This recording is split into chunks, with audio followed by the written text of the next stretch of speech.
رہی ہے۔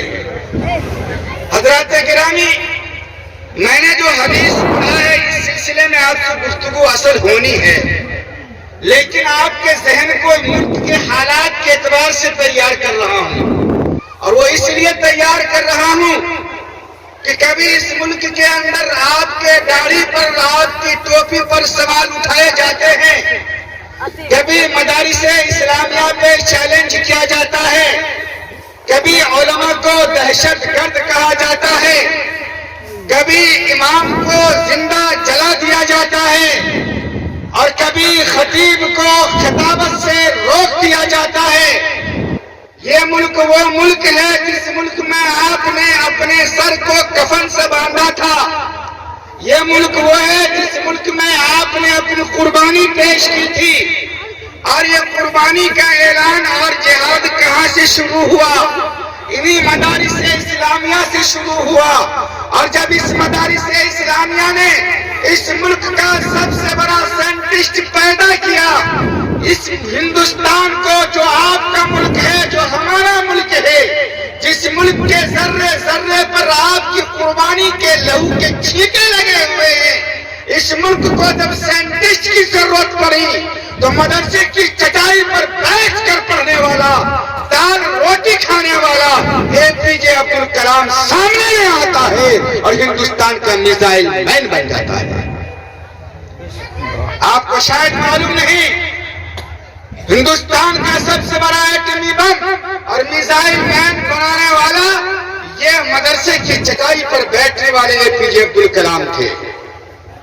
کہا جاتا ہے مدرسے میں دینی تعلیم ہوتی ہے، اگر دینی تعلیم ہوتی تو اے پی جے عبد الکلام کہاں سے پیدا ہوتے؟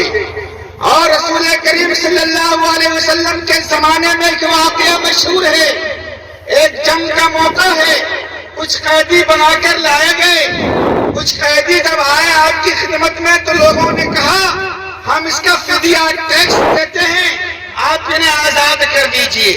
جو قیدی بنا کر لائے گئے وہ مشرکین تھے، وہ مکہ کے یہود و نصارہ تھے، رسول اللہ سے بغاوت کر رہے تھے، قرآن کا انکار کر رہے تھے، قرآن کا پڑھنا نہیں جانتے تھے، قرآن کا پڑھانا نہیں جانتے تھے، اللہ کی وحدانیت کا انکار کر رہے تھے، لیکن اللہ کے نبی نے فرمایا ہم اسے آزاد کر دیں گے، ایک بات ماننی ہوگی، اور وہ بات یہ تھی کہ آپ نے فرمایا کہ جو تم میں پڑھا لکھا ہے وہ میرے دوستوں کو پڑھائے گا۔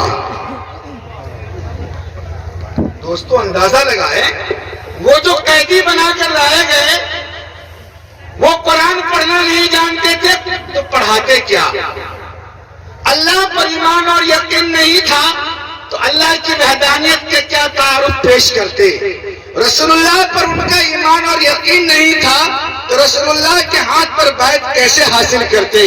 تمام اختلافات کے باوجود اللہ کے نبی صلی اللہ علیہ وسلم نے فرمایا ان قیدیوں کو رہائی دی جائے گی، انہیں آزاد کر دیا جائے گا، یہ ہمارے دوستوں کو، صحابیوں کو پڑھائیں گے، جب وہ تعلیم سے آراستہ ہو جائیں گے چند دنوں بعد انہیں آزاد کر دیا جائے گا۔ سوال یہ ہے کہ کون سی تعلیم تھی وہ؟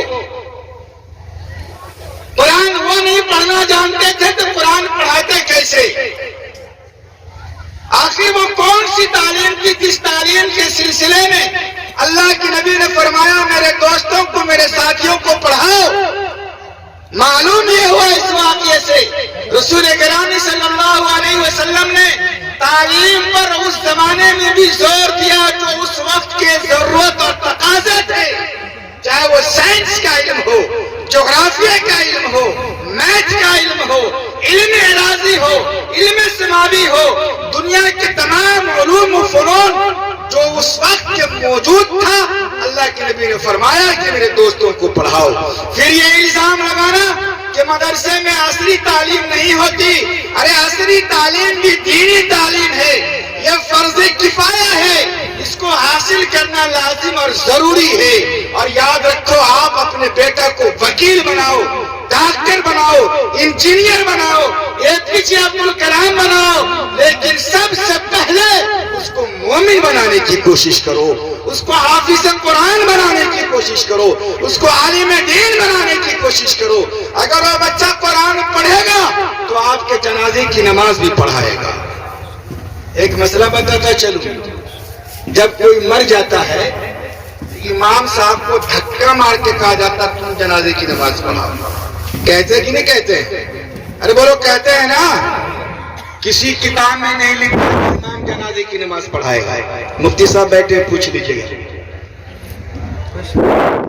کسی بھی کتاب میں نہیں لکھا کہ دھکا مار کے امام صاحب کو, ضیاء اللہ کو, مفتی خالد کو اور ناظم صاحب کو جاؤ جنازے کی نماز پڑھاؤ. اب اس کو یہیں پر رکھیے گا, اس کو یہیں پر رکھیے گا. آگے چلا ذرا سا. زمین کس کے لیے بنایا آپ نے؟ کس کے لیے؟ بیٹا کے لیے. کیا جنس والا بیٹا؟ زمین بیٹا کے لیے, مکان بیٹا کے لیے, جائیداد بیٹا کے لیے, LIC بیٹا کے لیے, 3 لاکھ روپیہ دہیج میں بیٹا کے لیے. قبر میں کٹیا کس کا ہو رہا ہے؟ ارے بولو کس کا ہو رہا ہے؟ زور سے بولو کس کا ہو رہا ہے؟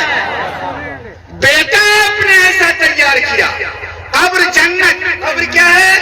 جنت. اس جنت کو جہنم آپ نے اپنی اولاد کے لیے بنایا, اور ایسی اولاد کے لیے بنایا جس کو صحیح سے جنازے کی نماز کی دعا اور ترکیب یاد نہیں ہے. اچھا جنازے میں کیا رکھا تھا یہ بھی معلوم نہیں. اچھا ہم تو سمجھتے ہیں 6 رکعت ہے, آپ کو کتنا سمجھتے ہیں؟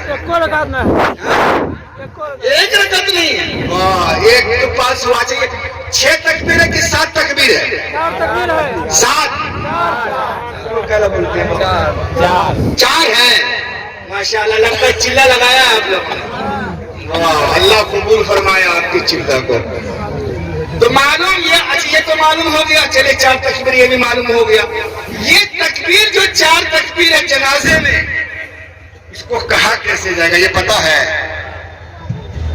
بیگم ہو گئی نا آپ کی, باپ کا جنازہ ہے, بیٹا اونانا پونانا آیا امام کے پیچھے کھڑا ہو گیا منہ پھلا کر کے اللہ اکبر. امام کہہ رہا ہے, امام اللہ اکبر کہہ رہا ہے. اب بیٹا کہتا کہ میرے پھر امام کتنا بولا, پھر امام بولا اللہ اکبر. بیٹا بول رہا ہے, میرا چہرہ دیکھیے گا, ہونٹ دیکھیے گا. امام تیسری تکبیر کا اللہ اکبر. بیٹا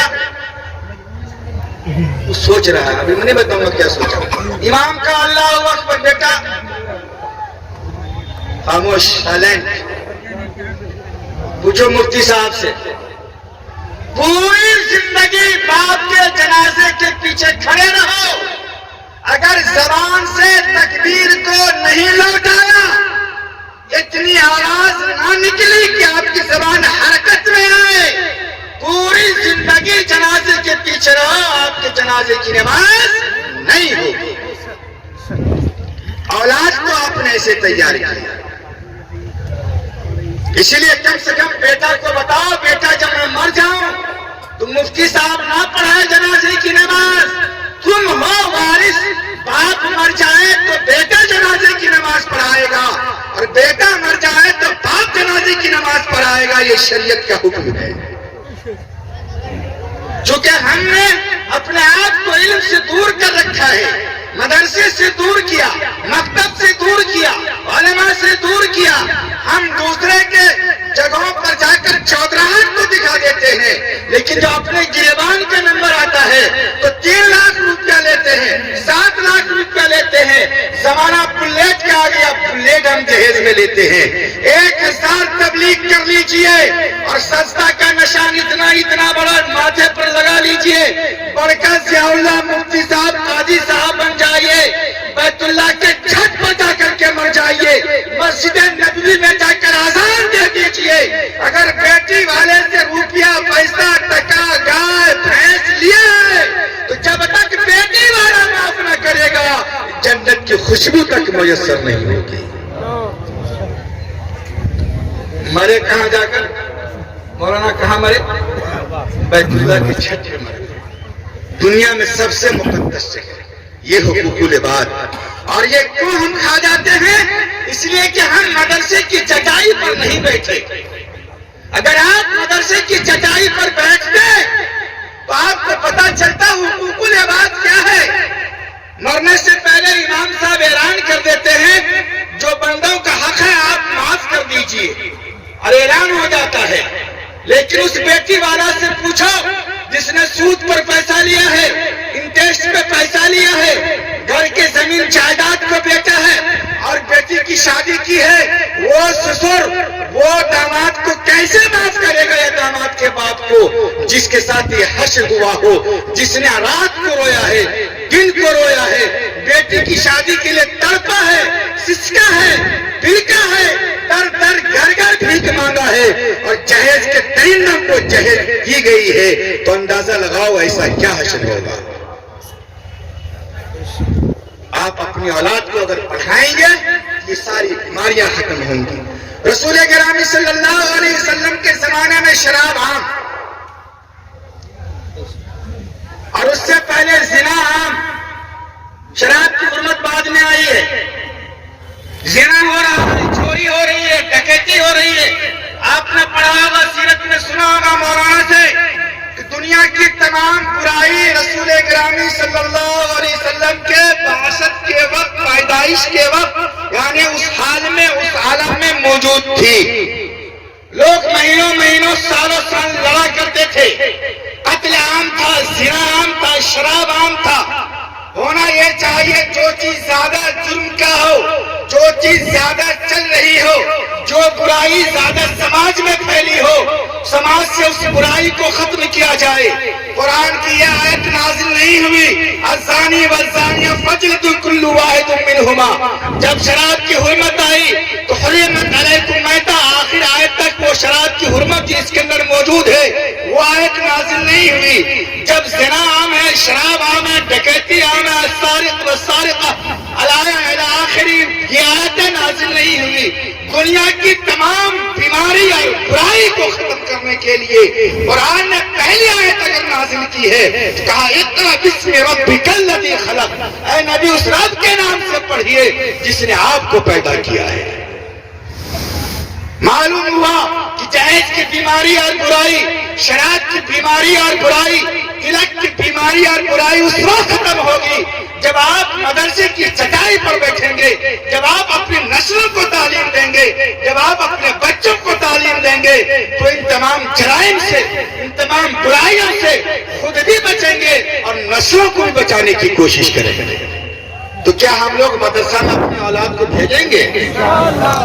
بھیجیں گے. دونوں اٹھا کر بولیے کم سے کم یہ نیت کر کے بھیجیے کہ میرے مرنے کے بعد میرا بیٹا جنازہ پڑھا دے.